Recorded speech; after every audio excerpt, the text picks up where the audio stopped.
আমাদের দেশে পড়াশোনার নিয়মের সাথে আমেরিকার স্কুল সিস্টেমের কিন্তু বেশ বড় কিছু অমিল রয়েছে। সেখানে গ্রেড বা ক্লাসগুলো কিভাবে ভাগ করা হয়, পড়াশোনার খরচ কেমন, আর বাচ্চাদের ওপর পরীক্ষার চাপই বা কতটুকু।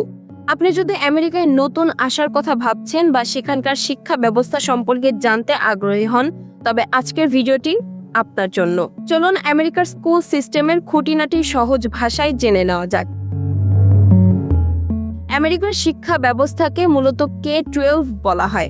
এর মানে হলো কিন্ডারগার্টেন থেকে শুরু করে 12 গ্রেড বা দ্বাদশ শ্রেণী পর্যন্ত পড়াশোনা। এই পুরো 12-13 বছরের শিক্ষা ব্যবস্থাকে প্রধানত 3টি ভাগে ভাগ করা হয়েছে: এলিমেন্টারি স্কুল, মিডল স্কুল এবং হাই স্কুল।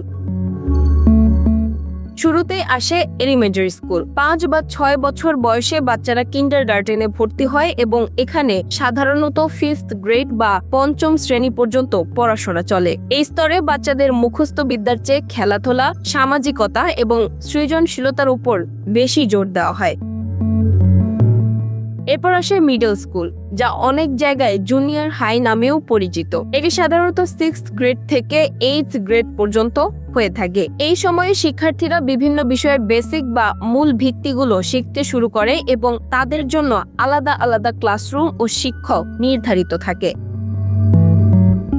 সব শেষে আসে সবচেয়ে গুরুত্বপূর্ণ ধাপ, হাই স্কুল। 9th গ্রেড থেকে 12th গ্রেড পর্যন্ত 4 বছরকে হাই স্কুল বলা হয়। এই 4 বছরের শিক্ষার্থীদের যথাক্রমে ফ্রেশম্যান, সোফোমোর, জুনিয়র এবং সিনিয়র বলা হয়ে থাকে। আমেরিকান হাই স্কুলের রেজাল্ট বা জিপিএ বিশ্ববিদ্যালয়ে ভর্তির জন্য অত্যন্ত গুরুত্বপূর্ণ। এখানে শিক্ষার্থীরা নিজেদের পছন্দমতো সাবজেক্ট বেছে নেওয়ার সুযোগ পায় এবং অ্যাডভান্সড প্লেসমেন্ট বা এপি কোর্সের মাধ্যমে স্কুলের ভেতরে কলেজের কিছু পড়াশোনা এগিয়ে রাখতে পারে।